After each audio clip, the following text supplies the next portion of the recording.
నాకు మాత్రం గుండె రగిలిపోతోంది సార్.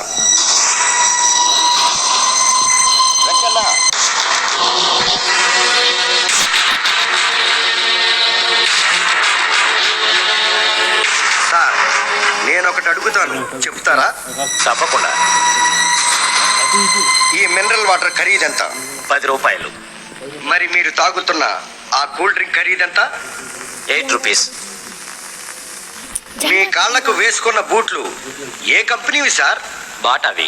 వాటి రేట్ ఎంత? 3,999 రూపాయల 95 పైసలు. వెంకన్న,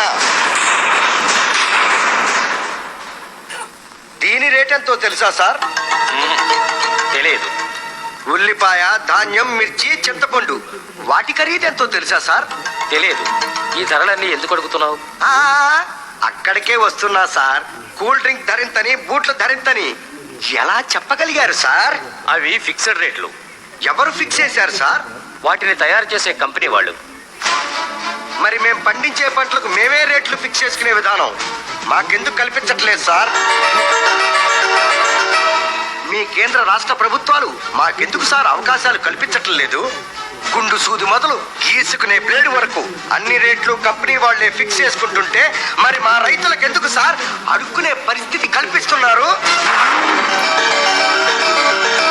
ఎండనక, వాననక, రేయనక, పగలనక పాము కాట్లకు గురై ఎదురు దెబ్బలకెరై పండించిన పంటను మార్కెట్లో అమ్మడానికి వస్తే 3 రూపాయలకి ఇస్తావా, 2 రూపాయలకి ఇస్తావా, రూపాయికి ఇస్తావా అని మార్కెట్లో బేరం పెడతారా? రైతులంటే అంతలోకువా సార్? స్టూడెంట్స్ ఆందోళన చేస్తే వాళ్ళ సమస్యను పరిష్కరిస్తున్నారు. సింగరేణి కార్మికులు సమ్మె చేసిన ప్రతిసారి మంత్రులు, ముఖ్యమంత్రులు ఎదురెళ్లి వాళ్ళ సమస్యను పరిష్కరిస్తున్నారు. ఎన్జిఓలు పెన్ డౌన్ అన్నా, పోలీసులు గన్ డౌన్ అన్నా వాళ్ళ సమస్యని చిటికలో పరిష్కరిస్తున్నారే. రైతు అనేవాడు పొలం జోలికి తప్ప ప్రభుత్వం జోలికి రాడనేగా సార్ రైతుల చేత ఎలా కన్నీళ్లు పెట్టిస్తున్నారు? అసలు దీనికంతటికీ కారణం మీకు రైతుల పట్ల ఇసుమంతైన పరిజ్ఞానం లేకపోబట్టి. ఏం మాట్లాడుతున్నావు? ప్రైమ్ మినిస్టర్ గారికి అన్నీ తెలుసు.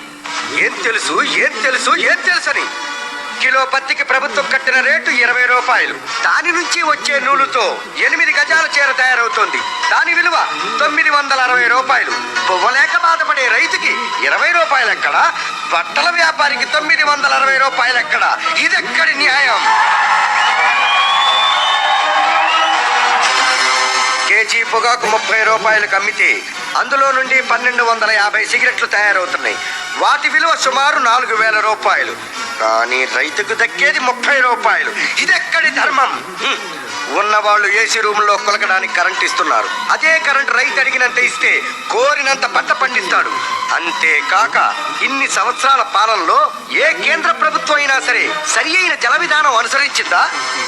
కృష్ణా డెల్టాకు నీరు ఇవ్వద్దని ఒక ప్రాంతం వాళ్ళు, నీరిస్తే నిరాహార దీక్షలని ఇంకొక ప్రాంతం వాళ్ళు, శ్రీశైలంలో నీరు కరెంటుకు వాడితే ఖబర్దారని మరొక ప్రాంతం వాళ్ళు, అన్నదమ్ములుగా ఉండవలసిన మా ప్రాంతాల వాళ్ళు ఎందుకు సార్ పోరాడవలసి వస్తోంది?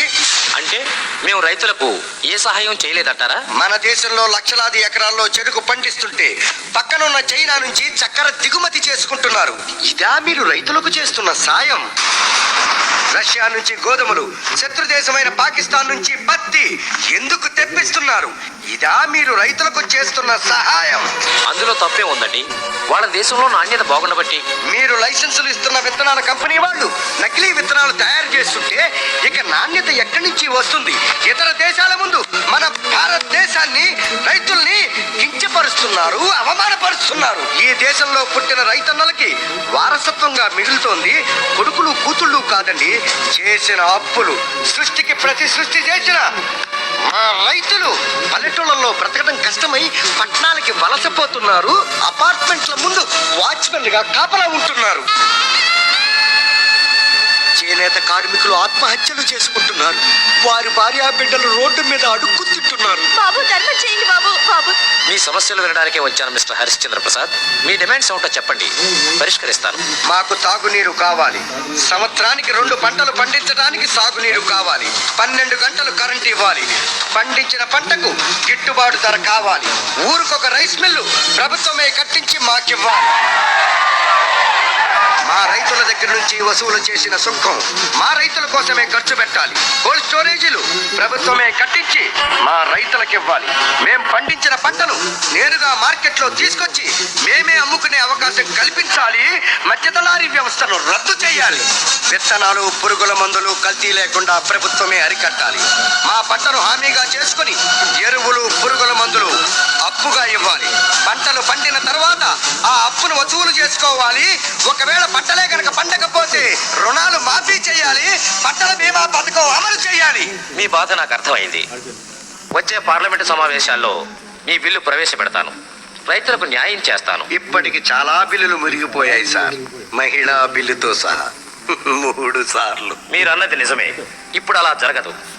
దేశానికి వెన్నెముకైన రైతు అన్నం లేక బాధపడుతున్న నిజాన్ని తెలుసుకోలేకపోయాను. ప్రజల సమక్షంలో, పత్రికల సమక్షంలో చెబుతున్నాను. మీ రైతులు పడుతున్న ప్రతి సమస్యను పరిష్కరిస్తాను. మీ రైతులే లేకుంటే భారతదేశమే లేదు. అలాంటి మిమ్మల్ని చిన్న చూపు చూసినందుకు మమ్మల్ని మనస్ఫూర్తిగా క్షమించండి. ఈ మాటలు మీతో పాటు మీడియా ద్వారా కోట్ల మంది వింటున్నారు. పాలసీ మార్చుకుంటాం.